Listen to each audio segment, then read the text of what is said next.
कभी कभी अल्लाह अपनी कौम को आजमाता है, अपनी मखलूक को, अपने इंसानों को आजमाता है। अल्लाह ने हमारे ऊपर भी एक आजमाइश दी है। तो जेलम सब आप अल्लाह के सामने खड़े होके हम सब एक वादा करें कि अल्लाह हम इस इम्तिहान में फेल नहीं होंगे। आमीन।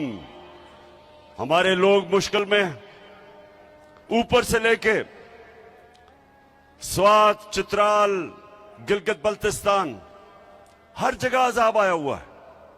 कल मैं डीआई खान गया, हजारों एकड़ जमीन पानी के नीचे, और उस जिधर मैं नहीं जा सका, तौनसा, राजनपुर और डीजी खान, मौसम की वजह से उधर भी समुंदर है पानी का। वो जमीनें जिधर लोगों ने अपनी मेहनत से फसलें उगाने की कोशिश कर रहे थे, वहां सारा पानी आ गया।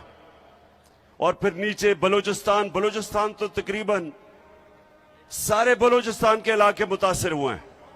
और फिर सिंध के अंदर बुरा हाल है लोगों का। तो ये जो इम्तिहान है, ये कौम मिलकर लड़ती है इस इम्तिहान से।